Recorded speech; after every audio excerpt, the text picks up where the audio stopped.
recognized symbol of excellence in sports entertainment.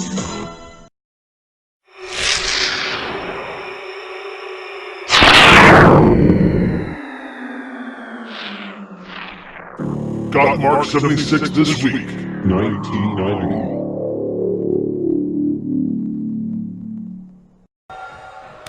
And hello, welcome to Gotmark76 this week, 1990.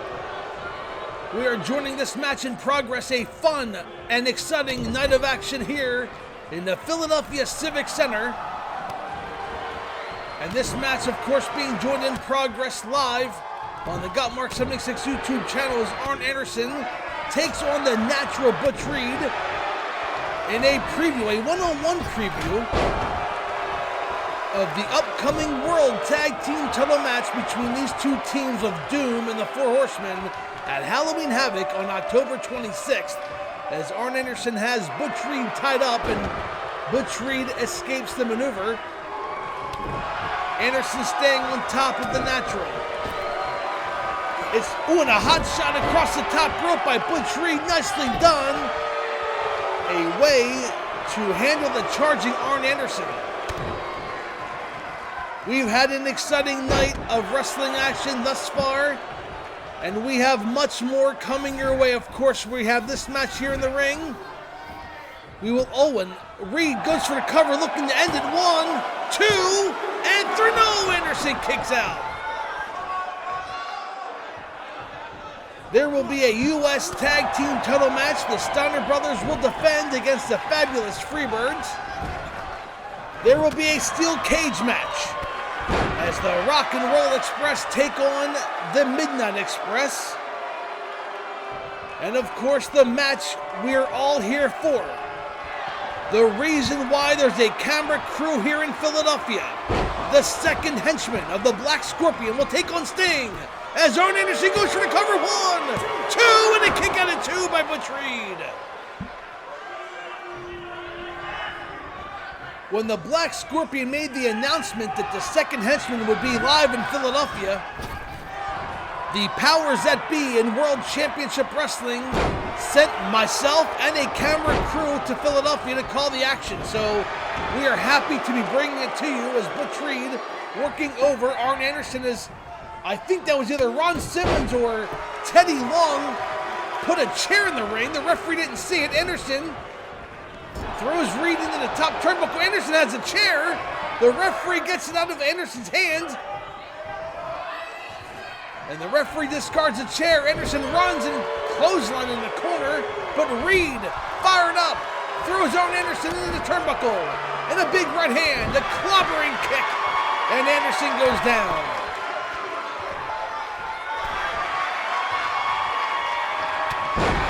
It was Tully Blanchard and Arn Anderson who defeated the Midnight Express in a #1 contenders match on a big shoulder block by Butch Reed. That could be it. Hooks the leg, goes for the cover. 1, 2, and no, barely Arn Anderson escapes. And Butch Reed having words with the official, but Anderson barely got his shoulder up. And Anderson now trying to make a comeback. Misses a big right hand, does not miss that forearm. A left hand. Reversal into the ropes goes Anderson. A stalemate between these two men and a spine buster. Takes down Butch Reed. Anderson hooks the leg. Referee counts 1, 2, and no! Reed kicks out. The fans here in Philly can't believe it, and neither can Arn Anderson.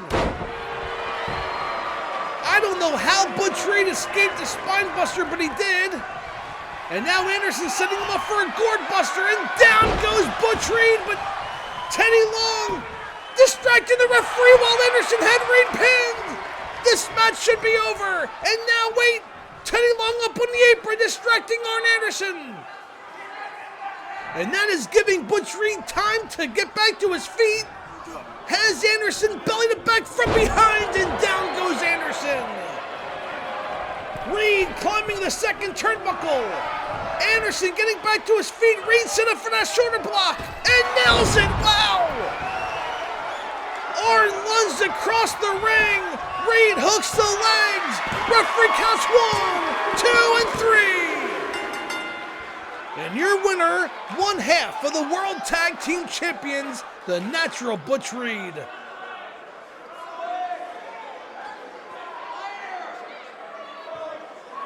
Here are some highlights from earlier in the contest. Anderson had the match won, and Teddy Long distracted the referee. And then when Anderson went to confront Teddy Long about it, Reed got the advantage and of course nailed the shoulder block from the top, or the second turnbuckle.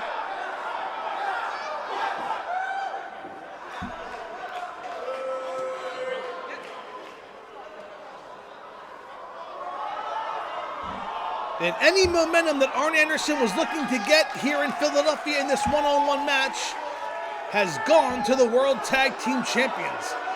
And I thought it was all over right there, but somehow Butch Reed kicked out at 2 3/4. And one would think that if Doom, or in this case Butch Reed, got the win one-on-one, that they can definitely get the win. And there was the referee being distracted while Anderson had the match won. But there's your winner, the Natural Butch Reed. Don't go away. The U.S. Tag titles on the line next.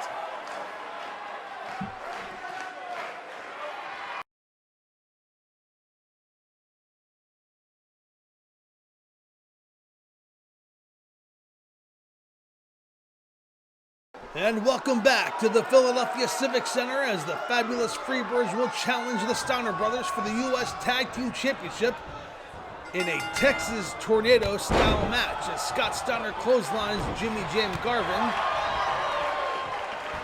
The Freebirds working over Scott Steiner as Hayes works over Rick Steiner in the corner. Steiner Brothers' new U.S. Tag Team Championships. They won those titles about a month ago here in Philadelphia when they defeated the Midnight Express.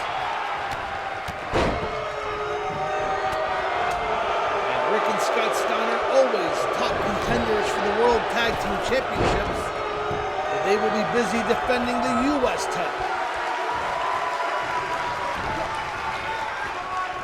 In fact, both of these teams are former World Tag Team Champions. It was the Steiner brothers who defeated the fabulous Freebirds for their first World Tag Team Championship.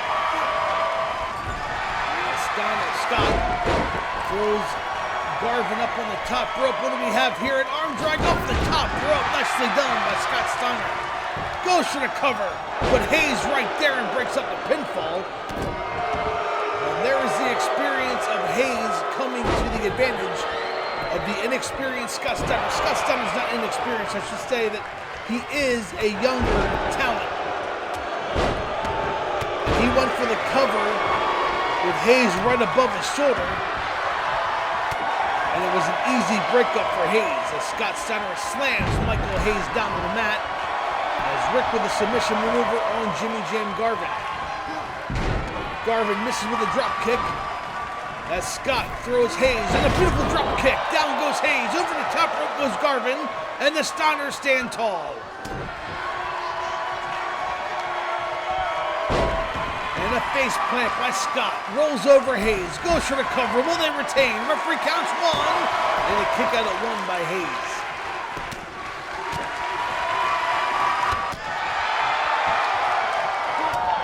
Garvin and Rick are fighting on the outside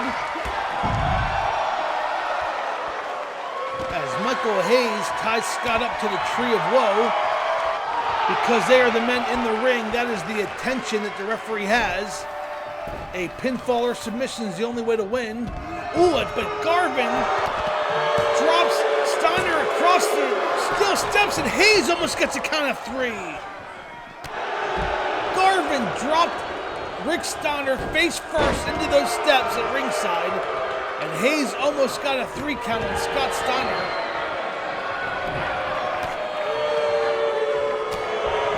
And now the fabulous Freebirds in control. Could we have new U.S. Tag Team Champions? Could the fans here in Philadelphia witness history 2 months in a row? Jimmy Jam sets up Rick, has him up, goes for it and nails a brainbuster. Down goes Rick. We're going to have new U.S. Tag Team Champions 1, 2, and broken up just in the nick of time by by Scott Steiner, and the Frankensteiner takes over Garvin. But Hayes with a clothesline from behind. Rick's down, Garvin's down. Hayes clothesline by Scott. Rick getting back to his feet, and Garvin he's sitting up, but he is out. As Scott with a suplex pile driver on Hayes. Rick with a belly-to-back suplex on Garvin. Scott throws Hayes into the ropes. Frankensteiner takes over Hayes. Hooks the leg. Referee counts 1, 2, and 3. Your winners and still U.S. Tag Team Champions, Rick and Scott the Steiner brothers. What a back and forth match this was, and I thought for sure that the fabulous Freebirds were going to win the U.S. Tag Team Championship.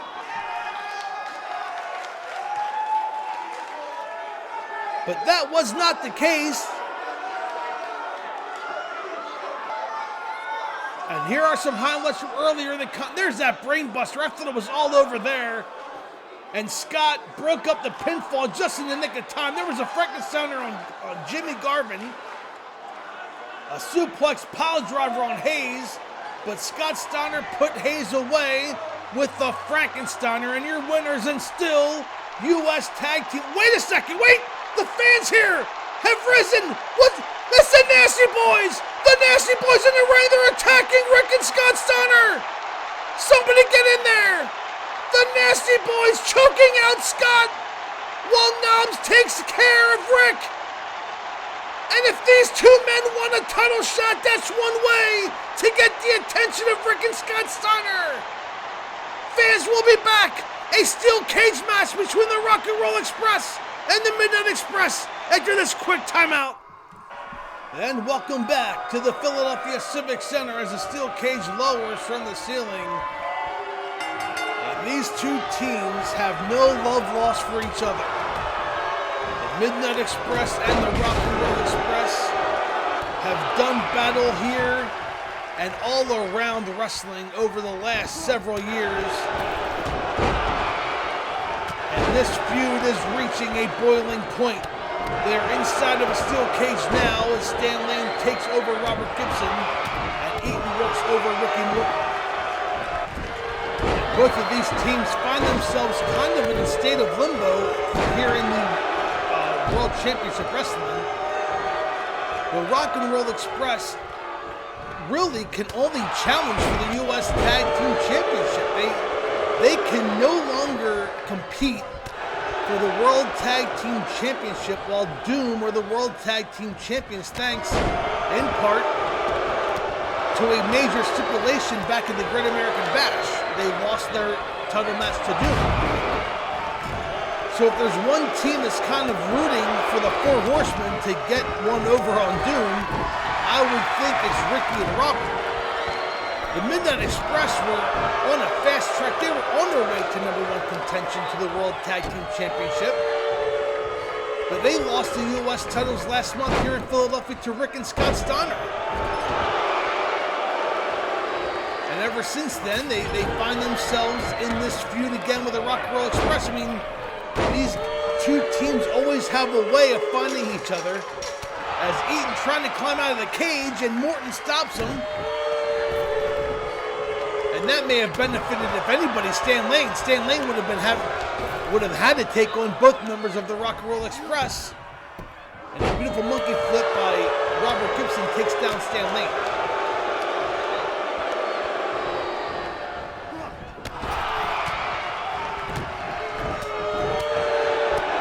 Big forearm by Stan Lane takes down Morton. A snapmare takeover by Gibson. And that is fired up beautiful Bobby.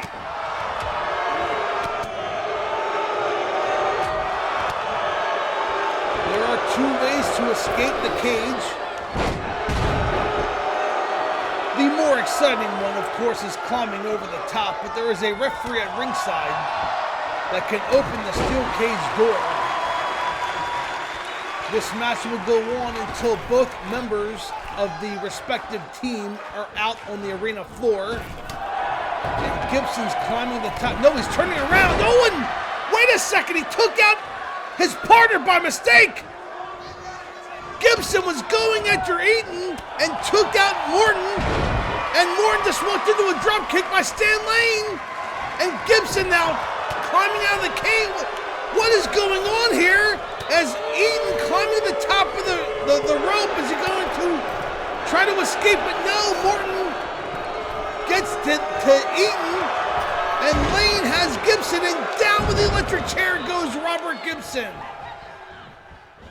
A miscue on the part of the Rock and Roll Express, and the Midnight Express are back in this thing.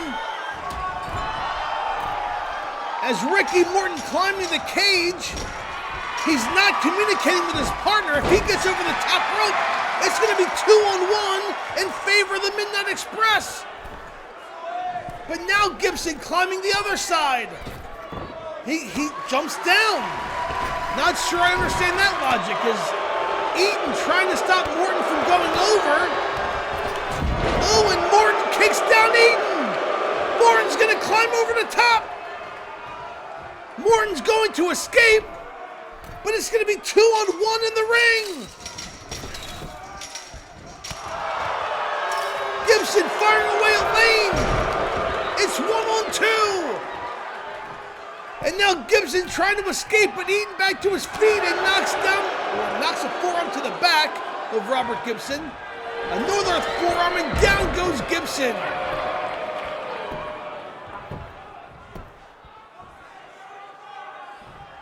And a swinging neckbreaker by Beautiful Bobby. Eaton now climbing the top rope. The Alabama Jam across the throat of Robert Gibson. It's 2-on-1. The Midnight Express are having their way with Robert Gibson. A belly-to-back suplex by Stan Lane. And now Lane climbing the cage. Eaton with a clothesline takes down Gibson. Morton's helpless at ringside. He's already on the floor. Lane climbing over the cage. As Eaton goes to work on Robert Gibson. And now Eaton climbing the top of the cage. Eaton trying to climb over. Lane to the floor. So Lane and Morton are out. It's come down to Beautiful Bobby and Robert Gibson. Eaton climbing over the top. Gibson trying to keep him in. Nails Eaton with a big punch. Another punch, but Eaton's still hanging on to the top of the cage. He's straddling the top of the cage. Gibson trying to fight back.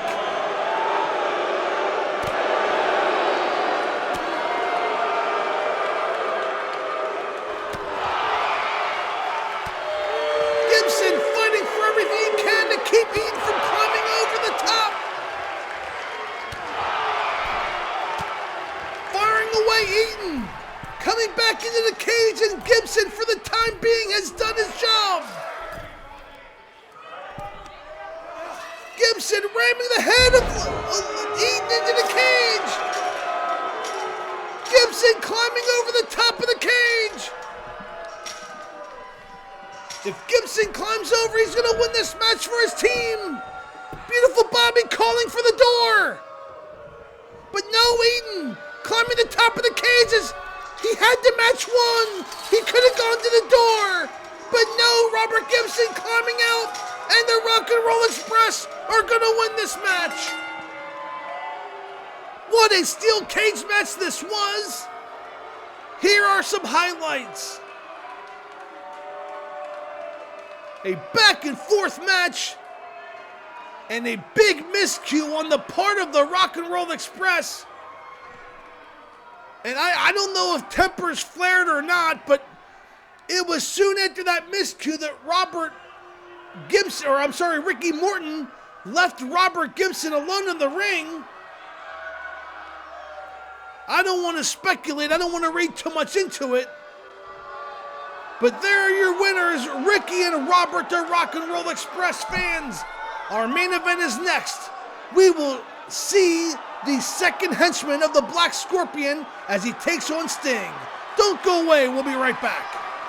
And welcome back to the Philadelphia Civic Center, as there he is, the second henchman making his way to the ring. And look at this, Sting in the aisleway, not waiting for the introduction, charging and attacking the second henchman from behind.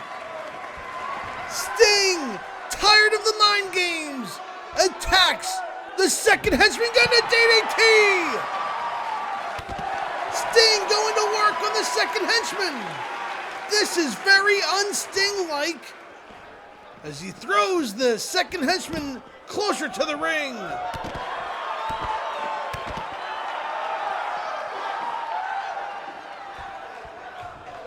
It was back at the Clash of the Champions when the first henchman was the Angel of Death. He unmasked himself. The Black Scorpion said he'll tell us who the henchmen are. But if Sting can defeat the second henchman, he doesn't necessarily have to unmask, and a back body drop takes Sting up and over. And an elbow to the top of the head, nicely done.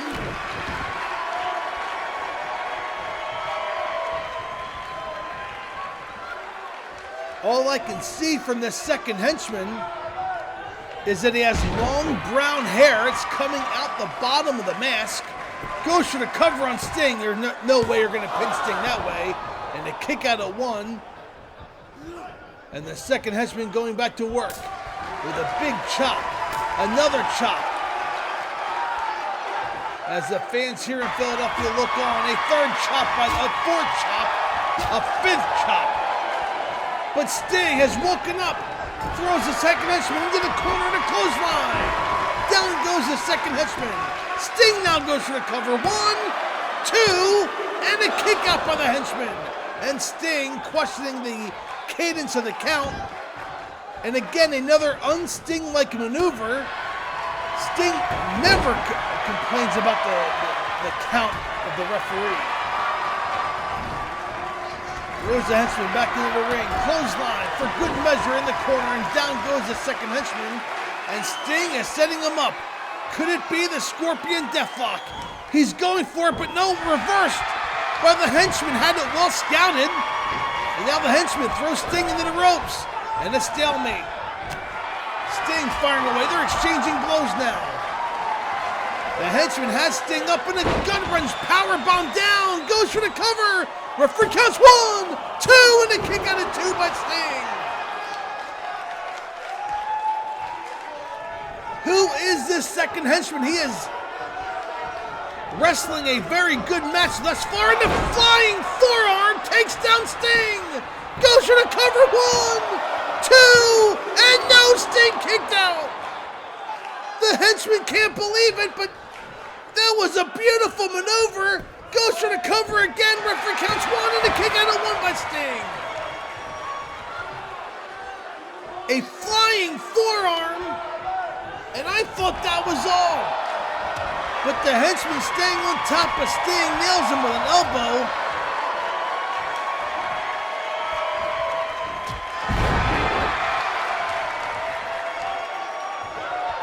And now Sting going to work, back in control. This is a non-title match. He is the World Heavyweight Champion, but this is a non-title matchup. And the henchman missing with a clothesline. But Sting throws the henchman into the turnbuckle. Chest first, runs, clothesline from behind. Down goes the henchman. Sting now working the legs of the second henchman.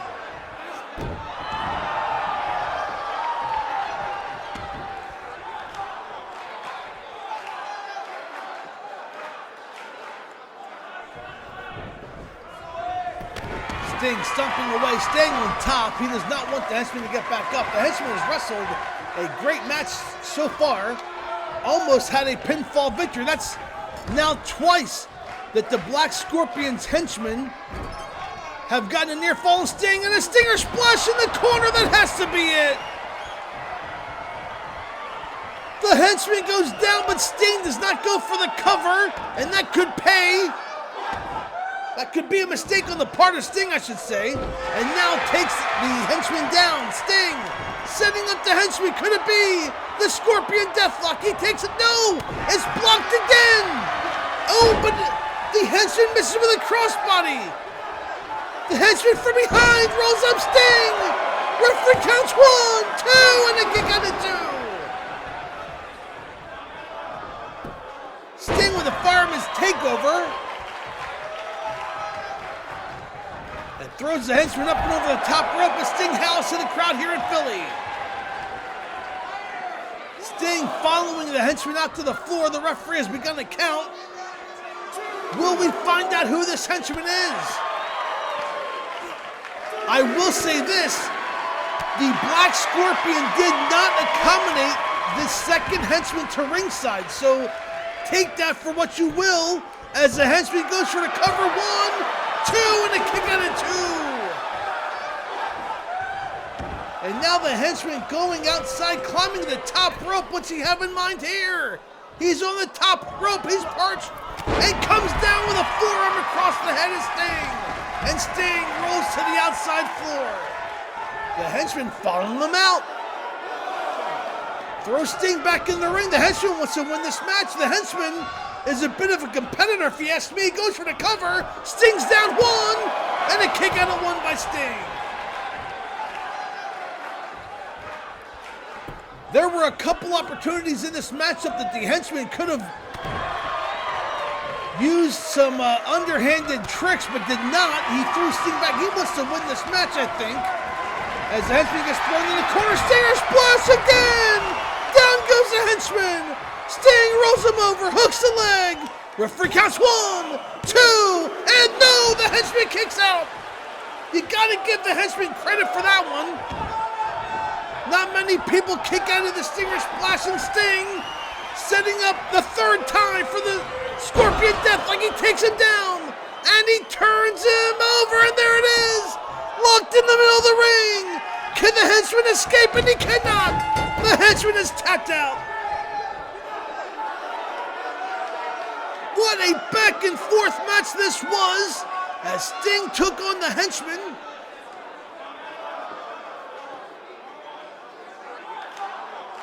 And will we find out who he is? I am not sure.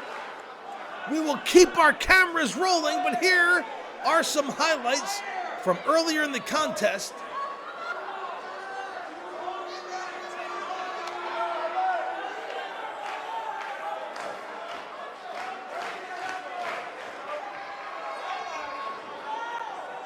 And Sting being awarded his World Championship.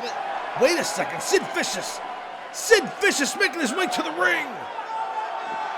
Sid Vicious, who challenged Sting for a world title match at Halloween Havoc, is now face to face with a world champion. He says he wants the world title.